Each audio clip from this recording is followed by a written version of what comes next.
656 ہجری بمطابق 1258 جب ہلاکو خان کی قیادت میں منگولیوں نے عباسی خلافت کی دارالحکومت بغداد پر حملہ کیا، مسلمانوں نے بڑی مصیبتیں دیکھی۔ مشہور مورخ ابن کثیر لکھتے ہیں، وہ شہر کی طرف پلٹے، مرد، عورتیں، بچے، بوڑھے، جوان، الغرض جو بھی ملا اسے قتل کر دیا۔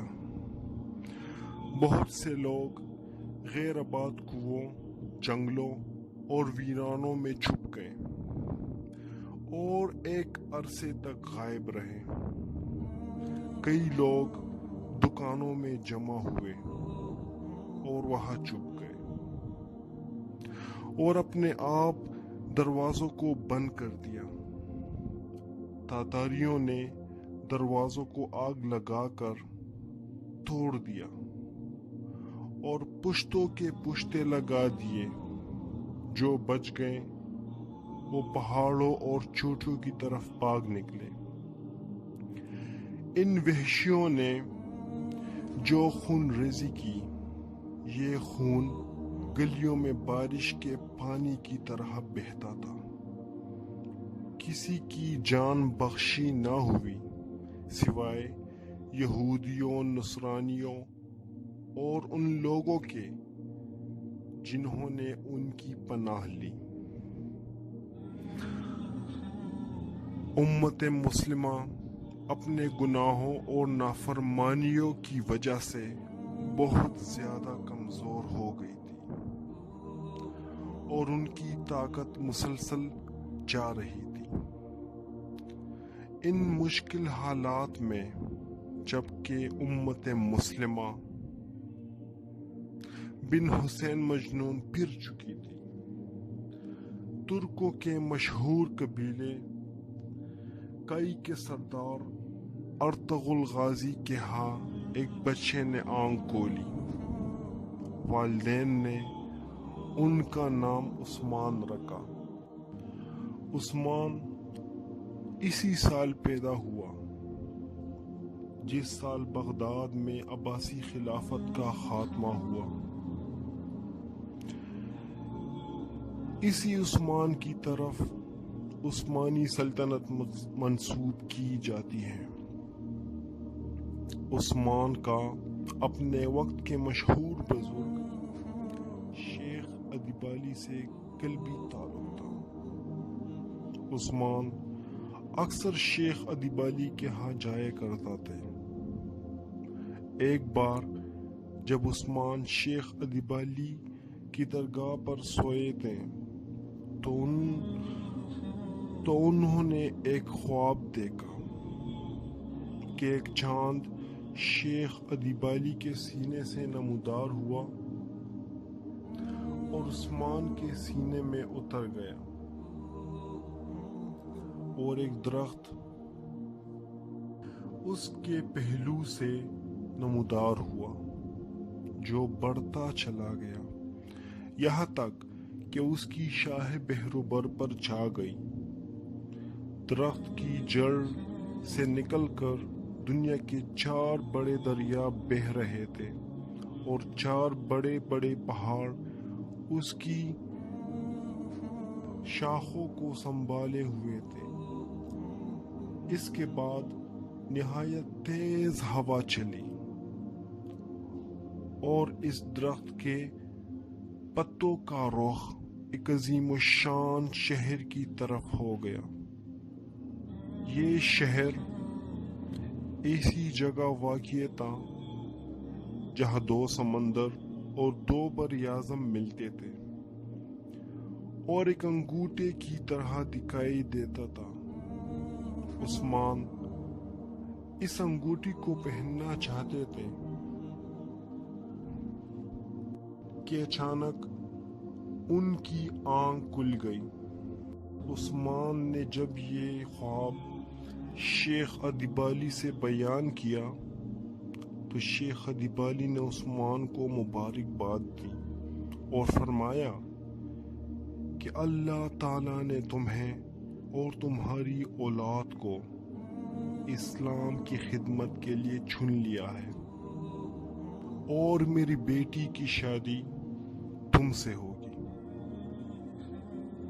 عثمان کے خواب میں نظر آنے والے 4 دریا، دریائے دجلہ، دریائے فراق، دریائے نیل اور دریائے دنیوگ تھے، اور 4 بڑے پہاڑ، کوہ دور، کوہ دلکان، کوہ کاف اور کوہ اطلس تھے۔ بعد میں عثمان کے اولاد کے زمانے میں چھم کے سلطنت ان دریاؤں اور ان پہاڑوں تک پھیل گئی، اس لیے یہ خواب دراصل سلطنت عثمانیہ کے وسط سے متعلق ایک پیشن گوئی تھی، اور شہر سے مطلب قسطنطنیہ کا شہر تھا، جسے عثمان کے بعد اس کے اولاد نے سلطان محمد فاتح نے فتح کیا۔ تاریخ اسلام میں کسی خاندان کی حکومت اتنے عرصے قائم نہیں رہی جتنے عرصے تک آل عثمان کی حکومت رہی، اور نہ ہی کسی خاندان نے آل عثمان کے برابر قابل حکومت کی۔ عثمان بڑا بہادر اور عقل مند حکمران تھا، رعایا کے ساتھ عدل و انصاف کرتا تھا، اس کی زندگی سادہ تھی اور اس نے کبھی دولت جمع نہیں کی۔ مالی غنیمت کو یتیموں اور غربا کا حصہ نکالنے کے بعد سپاہیوں میں تقسیم کر دیتا تھا۔ ان کی انہی خوبیوں کی وجہ سے ترک آج بھی ان کا نام عزت سے لیتے ہیں۔ اس کے بعد یہ رواج ہو گیا کہ جب کوئی بادشاہ تخت پر بیٹھتا تو عثمان کی تلوار اس کی کمر سے باندھ دی جاتی تھی اور دعا کی جاتی تھی کہ خدا اس میں بھی عثمان کی ہی جیسی خوبیاں پیدا کرے۔ عثمان جب ایک شہر کا راجہ حصار میں قاضی مقرر ہوئے تو انہوں نے ایک جھگڑے میں ایک مسلمان کے خلاف حکم سناتے ہوئے ایک نصرانی کے حق میں فیصلہ کر دیا۔ نصرانیوں کو اس سے بڑا تعجب ہوا اور اس نے عثمان سے پوچھا کہ آپ میرے حق میں فیصلہ کیسے دے سکتے ہیں جبکہ میں آپ کے دین پر نہیں ہوں؟ عثمان نے اسے جواب دیا، میں آپ کے حق میں فیصلہ کیسے نہ دوں جبکہ اللہ تعالیٰ جس کی ہم بندگی کرتے ہیں ہم کو انصاف کرنے کا حکم فرماتا ہے۔ وہ نصرانی اور اس کی قوم اس فیصلے سے اتنے متاثر ہوئے کہ سارے کے سارے مسلمان ہو گئے۔ 1281 عیسوی میں جب ارطغرل غازی کے وفات کے بعد مسلمان جب اپنی قوم کا رئیس اعظم مقرر ہوئے تو انہوں نے بڑی دانائی کا مظاہرہ کیا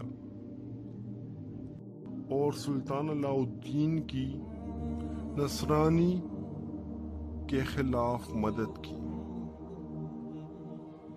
بہت سے ناقابل شکست شہروں اور مضبوط قلعوں کو فتح کرنے میں ان کا ساتھ دیا۔ اسی وجہ سے سلجوقی سلطان علاء الدین نے انہیں بڑی عزت دی اور اسی وجہ سے عثمان کو اپنے نام کا سکہ ڈالنے کا حکم دیا۔ اس کے بعد سلجوقی حکومت زوال کی طرف مسلسل جا رہی تھی۔ سلجوقی حکومت کے مکمل خاتمے کے بعد عثمان نے 1299 عیسوی میں سلجوقی سلطنت سے خود مختاری کا اعلان کر کے عثمانی سلطنت کی بنیاد ڈالی۔ عثمان غازی کی نوزائیدہ سلطنت کی سرحد قسطنطنیہ دنیا کی بزنطینی سلطنت سے ملی ہوئی تھی۔ یہ وہی بزنطینی حکومت تھی جو عربوں کے زمانے میں رومی سلطنت کے نام سے مشہور تھے، اور اس دور میں یہ بزنطینی سلطنت بہت زیادہ کمزور اور چھوٹی ہو گئی تھی، لیکن پھر بھی عثمان غازی کی نوزائیدہ سلطنت کے مقابلے میں بہت بڑی اور طاقتور تھی۔ 700 ہجری بمطابق 1301 عیسوی میں جب بزنطینی حکومتوں نے اپنے ساتھ متحدہ قوتیں ملا کر عثمان کے خلاف ایک محاذ کھڑا کر دیا، تو عثمان اپنی فوجوں کو لے کر آگے بڑھا اور خود جنگوں میں گھس گئے اور صلیبی فوجوں کو تتر بتر کر دیا، اور ایسی بہادری کا مظاہرہ کیا کہ عثمانیوں کے نزدیک اس کی بہادری ضرب المثل بن گئی۔ قریبی علاقوں میں بسنے والے لوگوں کو جب اس بات کا علم ہوا کہ وہ دین اسلام کا ایک مخلص سپاہی ہے، تو وہ اس کی مدد پر کمر بستہ ہو گئے اور ایک ایسی اسلامی سلطنت کے ستونوں کو مستحکم کرنے کے لیے اٹھ کھڑے ہوئے، اور اسلام دشمن نصرانی سلطنت کے سامنے ناقابل عبور دیوار بن کر کھڑی ہو گئی۔